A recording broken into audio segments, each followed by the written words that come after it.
Say what you will about JK Rowling. Like that she's a hateful, lying bigot, that she's a transphobe that spends her time hanging out with homophobes and racists, that she's Elon Musk dipped in red box dye, that she's got mold for brains. What was I saying? Right. Say what you will about Joanne, because somebody has to, but there's no denying that the Harry Potter series created a generation of readers. Well, that's what people keep saying in the comments of an old video of mine about Harriet the Potter. And it's what people on the internet have been saying for ages. Harry Potter created a generation of readers in an era when kids could have disappeared into the depths of the internet. That's no small feat. Every book series owes J.K. Rowling a debt of gratitude. I'll let the Lord of the Rings know to send her a gift basket. You know, I'm currently watching Harry Potter 1, and I just can't happen but think that despite JK's flaws within the HP series and all the unlucky misdeeds she got tangled with, she created a new generation of young readers, and we can't even thank her enough. The unlucky misdeeds. She got tangled with them. Like she tripped on the sidewalk and fell into Nazi crime denialism. It happens. The Passive Voice is doing an Aslan's share of the work there. And then my personal favorite, the most distilled version of the take, which you can find under literally almost any Harry Potter post, any J.K. Rowling controversy, any tweet about books in general, literally just Harry Potter created a generation of readers. But like, did it though? Because people keep saying this to me, and I've yet to see a shred of a scrap of proof. Probably because fictional characters can't actually create things, at least not tangible things like generations or readers. Because here's the thing. I was there, and like, that's not true, right? Like, we all know that's not true. Like, we all know what the literacy rates are. We all know how much the average person from that era is reading. Well, except for how we don't. Partly because nobody could read the data until Harry Potter was published and created a generation of people who could. So, did Harry Potter create a generation of readers? Or did it simply create a generation of Harry Potter fans? One of these things, or even the other, just might be true. Should JKROwling be credited for more than just her fight against the rights of minorities and other women? Let's find out in today's episode of Myth Gapers.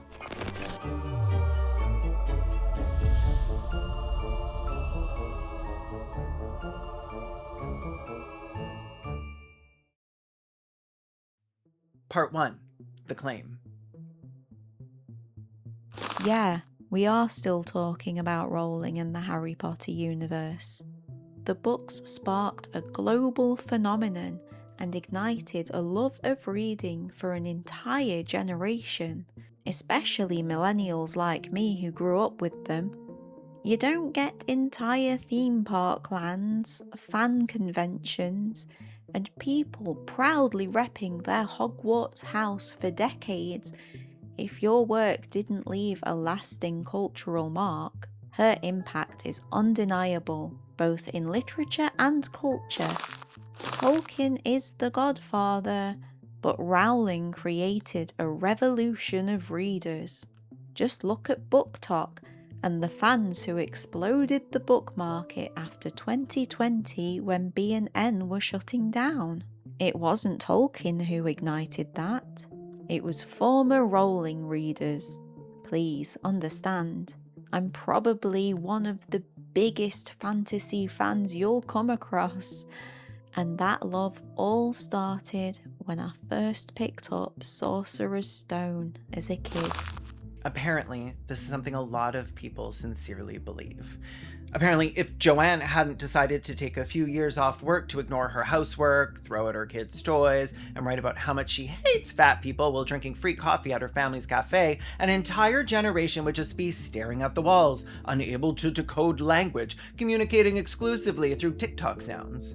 Books, and especially book series, were simply not popular in the 90s. That is pretty much the claim. Before Harry Potter, there were no generations of reader. In each generation, there was only one. She is the reader. And the reason why people believe this is, well, they were told to. And that myth bears more loads than a 40-year-old with a Hufflepuff on their Grindr profile. But also, I think why people still cling to it matters. And I think the reason people keep handing this specific petulant brat a Nobel Prize in literacy every time she does something terrible is worth picking at, like an ugly little zit. If you were a child between roughly 1998 and 2007, you may remember the lines around the block. You may remember the kids in robes, but many people don't. I read Harry Potter amongst many other books, even though I famously can't read, but Pottermania wasn't really a thing around me at all. I had no idea that people were at bookstores at midnight waiting for release. I didn't even know bookstores were open at midnight. It was not something anyone I knew was talking about. And not just because I didn't know anyone.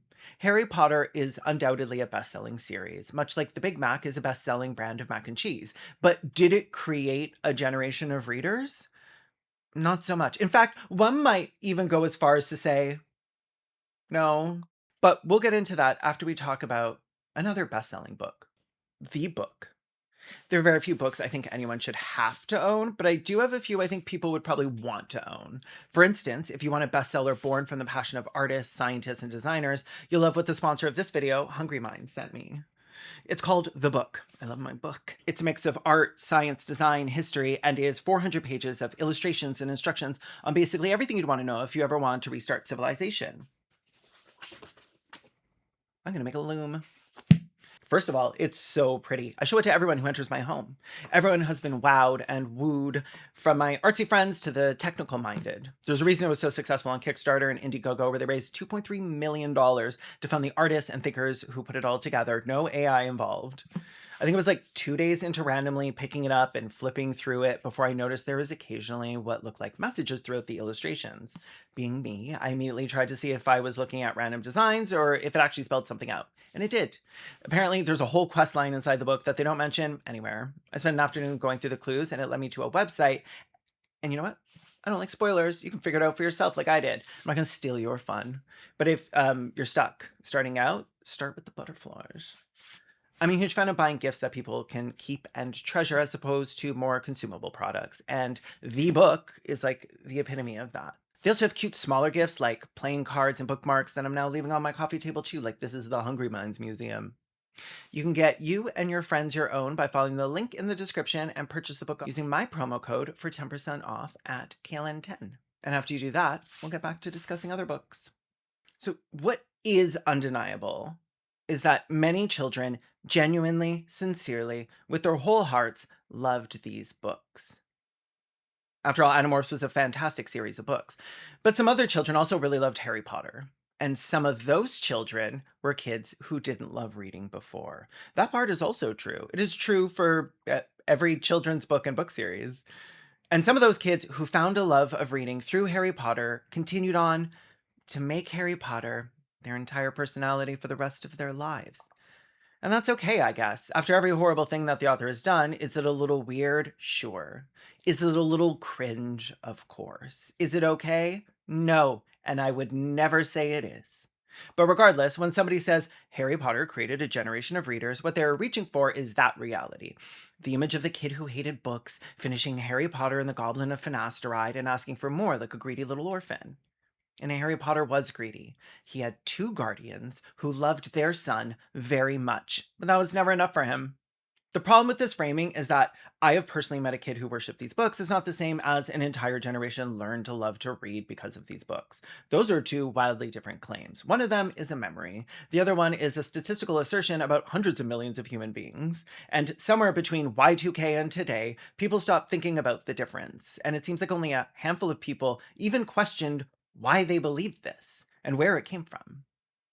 The phrase generation of readers starts showing up in early 2000s journalism, mostly from publishers, mostly from the scholastic cult, mostly from people whose financial well-being depended on the books continuing to sell. Which, yeah, of course they'd say that. That's marketing. That's their job. Exaggeration and misdirection. The issue is that the line escaped the marketing department like a mutant science experiment and got into the wild and barren world of the public consciousness. It started with a survey, Buckle called a study, which surveys usually aren't called, conducted in partnership with Scholastic, where they had children and parents report on their own perceptions of their own literacy and achievements in schooling. A very controlled and respectable self-reviewed study. Here's the summary of the results as reported by the New York Times because Scholastic has removed it from their website. The survey results suggest that children and parents credit the popular Harry Potter book series with encouraging more children to read for fun and with helping them to do better in school. The Kids and Family Reading Report, released jointly by Yankelovich, a consumer research company, and Scholastic, the children's publishing and media company, found that 51% of Harry Potter readers aged 5 to 17 said they did not read for fun before discovering Harry, and that 65% said they have done better in school ever since. Parents were even more exuberant, with 76% saying their children were performing better in school. And after this report came out, the press just ran with it mostly, despite the fact that this was a survey of 500 children that were already reading the series. I love the idea of a 5-year-old being like, no, I read all the time before Harry Potter. Ma'am, Scholastic, she's a 5-year-old boy. And so it went. There were so many articles released touting this amazing achievement alongside Rowling's semi-fabricated, partly embellished backstory, making it even more of a phenomenon. She was a homeless, stay-at-home mother of 13, writing Harry Potter on the back of her eviction notices in an unheated bedbug sit, rejected by every single publisher except the one that she wasn't rejected by. And look at her now. Not long before Rowling was published, women authors were unheard of. Waiting for someone to say she was the first woman. Period. Like God pulled Joanne out of Adam's cum gutter. That's what the K stands for, you know. JKROwling is a low-class hero. She turned books she wrote on napkins while she was literally homeless into $1 billion, and then donated most of it to charities. Just shame on you for hating a generous woman's success. And Scholastic was pushing this narrative as well, because it works. People love a rags to riches story, even if the rags were temporary and mostly because she didn't do laundry. And they love when women are the first to do something, even when countless other women have done it before and just weren't given credit for it. People very often say to me, how did you do it? How did you raise a baby and write a book? And the answer is, I didn't do housework for 4 years. I am not Superwoman, and living in squalor, that was the answer. In 2011, Scholastic pushed this further when they released this press statement about the Pottermore project. Scholastic is proud to be a key partner in the Pottermore project, and we're excited about the new content from JKROwling to go along with the books. This will surely inspire more interest in the series and bring a whole new generation of readers to Harry Potter. We're pleased to support Pottermore because we know the power of Harry Potter books to turn kids into lifelong readers, and we believe every child should experience Harry Potter, whether in ebooks or in print. In addition, Scholastic will receive a royalty on sales of the US editions of the ebooks. The final book had come out like 4 years prior. How exactly did they decide it had the power to turn kids into lifelong readers? Because it was magic, that's how. Were all the 10-year-olds reading Harry Potter dropping dead at 24? The answer might surprise you. Or disappoint you. It got picked up by columnists, by politicians like then-Chancellor and lifelong friend of Israel, Gordon Brown, who said, I think J.K. Rowling has done more for literacy around the world than any single human being. If only teachers were doing something about literacy around the world. The reason why he said this, of course, is because they were buddies. At the time, Jack Zipes had deconstructed this in his book Sticks and Stones, The Troublesome Success of Children's Literature from Slovenly Peter to Harry Potter. Zipes gives a detailed deconstruction of how the series became a global phenomenon. His central thesis is that the book's success was not a spontaneous grassroots movement among children who simply loved the books, but a carefully engineered phenomenon driven by corporate interests such as money and the exploitation of things that make money. Zipes argues that the success of the series was fueled by the homogenization of the publishing industry, and that Scholastic used their massive market power to ensure that their books of choice dominated the cultural landscape from the school up, which would effectively drown out other literature that was less formulaic. And I can see that argument, mostly because it was on my computer screen, but also with the Scholastic book fairs in schools, the Scholastic book orders every month, they were culture makers. They had a monopoly for book sales in all the schools I was in growing up. And I'm not going to pretend like that wasn't sick as hell for me when I was a kid. I can still smell the Scholastic book fair on the autumn air. That's how I got my hands on Animorphs, a children's series written by people who know how not to talk down to their audience. But looking back at it now, I can see how allowing corporate interest into schools is more than a little problematic. Publishing houses like Scholastic, as I've already mentioned, have set up book clubs and magazines that not only prompt children to buy their books, such as the Goosebumps series and the Harry Potter books, but also advertise numerous products by other companies like Apple, Coca-Cola, Johnson Wax, and Discover Card. No matter what altruistic claims these publishing houses make, their primary aim is to make consumers out of the children and to cut a profit at the same time. Their reading materials and interactive technology, some of which are quite good, are incidental to their primary goals: to cultivate buying habits and to hook children into identifying labels and brands. Critical reading and creativity are low on their list of priorities, and certainly freedom of choice is something that is foreign to their vocabulary. He goes on to point out that the sales of a children's book cannot be used in place of child literacy rates. After all, bookshelves everywhere are crammed with books that were bought and never read. Indeed, while children are not adverse to reading the Harry Potter adventures and other books, they are adverse to spending money on them. They certainly do not buy them. Adults have clearly been buying the majority of the Harry Potter books. And it's true. Book purchases do not equate to book reads on either side. One person who purchases a book can lend out that book to 3 people, and that one sale is multiple readers. One person may buy 3 books, one for each people in their polycule, and 0 may read it. Obviously, I'm not the first person who heard someone make this claim and thought, wait, but is it true? Especially after everything. Like, I would have thought that around 2019, 2020, when Joanne began her descent into being the way she is now, and the generation of readers line stopped being a piece of nostalgia and started being a shield against criticism, someone would have done a little fag checking into how this generation of readers was doing 20 years later. Because we have the data for then and now, and we can examine it. And thanks to Harry Potter, now we can even read it. Part 2. The numbers. In 2007, the New York Times ran a piece referencing a National Endowment for the Arts report on reading habits in young people, and the findings were probably not what the publishing industry wanted. Literary reading among children and teenagers had been declining throughout the entire Harry Potter era. During the exact years that Pottermania was supposedly resurrecting childhood literacy rates from the dead, the actual number of kids who read for pleasure were going down. Among the findings is that although reading scores among elementary school students have been improving, scores are flat among middle school students and slightly declining among high school seniors.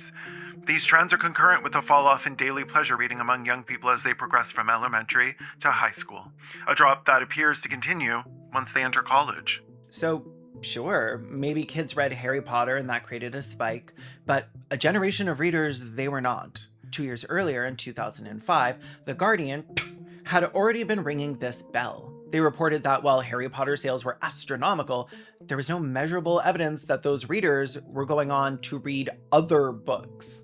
The received wisdom is that the Potter trend has done amazing things for the children's market, but the truth is that Harry Potter did amazing things for Harry Potter only, said Steve Boehm of Book Marketing Limited, whose company found that while UK's spending on children's books held steady at £425 million last year, the number of copies bought for children fell for the 4th year, from an estimated 109 million in 2000 to 104 million in 2001. Kids weren't becoming readers, and readers weren't becoming kids. Kids were becoming Harry Potter readers, which is worse. They were finishing the series, putting it down, and going back to whatever they were doing before, which increasingly was the internet, which is the exact thing the original quote claimed Harry Potter was saving them from. This one. Harry Potter created a generation of readers in an era when kids could have disappeared into the depths of the internet. This is extremely funny when you know anything about the absolutely wild amount of fan pages and fan fiction littering the early internet. Ah yes, Harry Potter kids, famously an offline group. Harry Potter fans on the internet brought us the greatest book ever written, My Immortal, featuring, what was her name? Ebony, Darkness, Dementia, Ravenway? That can't be right. Nope, that's right. Oop. According to the National Assessment of Educational Progress, a series of federal tests administered every few years to a sample of students at grade 4, 8, and 12, the percentage of kids who said they read for fun almost every day dropped from 43% in 4th grade to 19% in 8th grade in 1998, the year Sorcerer's Stone was published in the United States. In 2005, when Harry Potter and the Half-Blood Prince, the 6th book, was published, the results were identical. There's another piece by Matthew Amara that walks through several of the most common Harry Potter misconceptions, including this exact one, and points out the thing that should have been obvious from the beginning. Nearly every Harry Potter saved reading claim traces back to either an anecdote, a press release, or a scholastic executive. The people telling us this was a literacy miracle were the people selling the literacy miracle. He also calls the series well written, though, so who knows if he can even read the articles he's referring to. I certainly can't, because they're mostly in British. So the actual picture, when you stack the sources together, looks like this. Wait, no, like this.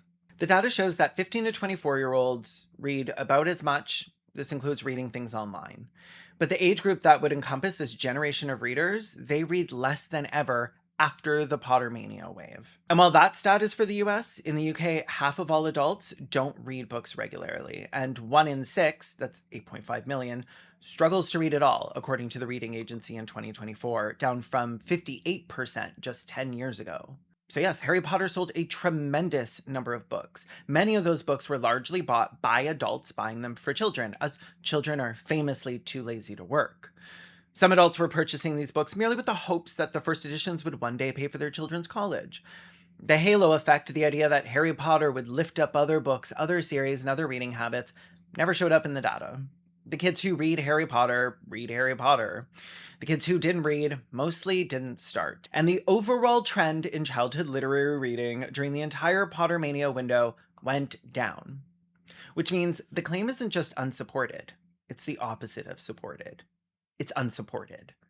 We are crediting Joanne with reversing a trend that, while she was at the height of her cultural power, did not reverse. There were other books, by the way, while all this was happening. Not many, but there were a few, classic literature such as Goosebumps was outselling Harry Potter for large stretches of the 90s. Total sales comparison, today Harry Potter leads the all-time charts with over 600 million copies sold worldwide. Goosebumps holds a very impressive second place with over 400 million books sold across dozens of languages and spin-off series. Where is R.L. Stein's literacy medal? Where is his statue? Where is his honorable mention? Animorphs was teaching kids about bodily autonomy and the horrors of war and getting zero credit for it. The Magic Treehouse series has, at this point, sold more than 130 million copies, and nobody is out here saying Mary Pope Osborne created a generation of readers, even though statistically she has a better case, given that she served 2 terms as president of the Authors Guild and was chair of its Children's Book Committee, and went on to travel around the world visiting schools and speaking on issues related to reading and books, and yet nobody calls her the Pope of Literacy. But Harry Potter gets fully equated to Joanne.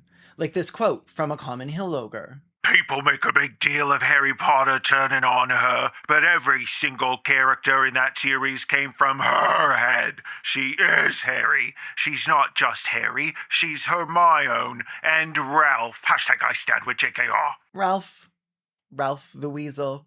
I love you, Ralphie. But what did she actually do besides write some books, hate some queers and transes? Not much, because reading as a habit in children is built by infrastructure. It is built by libraries, by teachers, by parents reading aloud, by public funding, by affordable housing and rent control, by the Scholastic Book Fair as an institution, unethical as it was in how it was run. A love of reading is constructed by hundreds of authors writing thousands of series across decades. The idea that one woman with one series in one decade is responsible for an entire generation's literacy is not a realistic claim about books or literacy or that woman. That's a fairy tale, and somehow it's a worse fairy tale than the derivative slop ones she wrote. Part 3. The harm. Every time Joanne does or says something harmful, we are now well into the triple digits of these incidents, at least somebody somewhere will surface from an open sewer grate with that exact sentence. Yes, but she created a generation of readers and they all float down here. She's done good. It's a moral get out of jail free card. And what could be more moral than a get out of jail free card? It is the thing you put on the scale when you want the scale to tip a certain way. And it works for them because it sounds admirable and it sounds historical and it sounds like the kind of thing that should be true and almost nobody checks. But she didn't. She didn't create a generation of readers. She wrote a popular book series during a publishing boom, marketed with unprecedented force by one of the largest children's publishers on earth, adapted into one of the most successful film franchises ever made, with merchandising tie-ins, theme parks, its own Zodiac system, and a global fandom infrastructure that turned every kid who liked the books into a walking, talking, relentlessly annoying advertisement for the brand. She is a capitalist who made a product that was easy to sell. That is what she did. That is the real story, whether or not this generation of readers wants to read it. She does not also need the title of Savior of Literacy itself to round out the resume. But they keep giving it to her. And fuck the teachers who actually teach kids to read every day in underfunded classrooms for terrible pay with no castle for them at the end. Fuck the librarians who do book recommendations and reading programs and summer reading challenges and never once get any credit for encouraging literacy like she does. Fuck the parents who sat on the edge of a child's bed for years reading to them. Fuck every other children's author whose work is statistically just as responsible for childhood reading habits as Joanne's is, which is to say, modestly, contextually, alongside 1,000 other factors. It takes credit that belongs to millions of people doing unglamorous work and hands it to one billionaire who is currently using her platform to make life materially worse for trans kids, many of whom, I will note, read her books.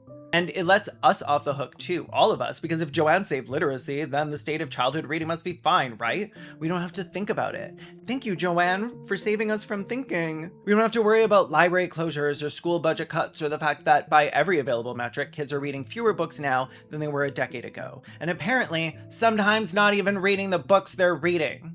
I just did an entire video on the fact that a worrying number of people who are readers are skipping the prologues, epilogues, and everything but the dialogue in the books they read. What a generation of readers. This myth lets people close the case and go, well, she handled that. Thank God I don't have to read it, and move on. And that is maybe the most insidious thing it does. It convinces us that a problem was solved that was, in fact, never solved by a person who was, in fact, never even trying to solve it, and probably doesn't actually care if it ever gets solved anyway. But the next time somebody, somewhere, types out the words, she created a generation of readers, whether it's in defense of a tweet or an anti-trans policy position, I want you to know that the data doesn't support it. The actual journalism at the time didn't support it, because repeating a press release is in fact not journalism.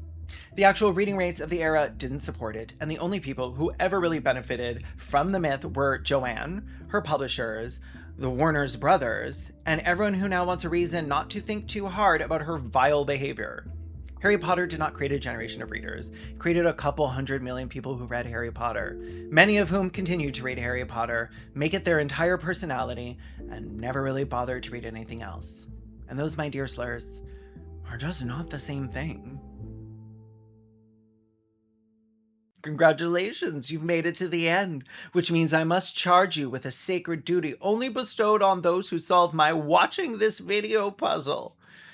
If you see anyone in the comments say, wrong, Harry Potter is a bestseller, reply with a wizard emoji to everything they say, but do not tell them why. No narcs.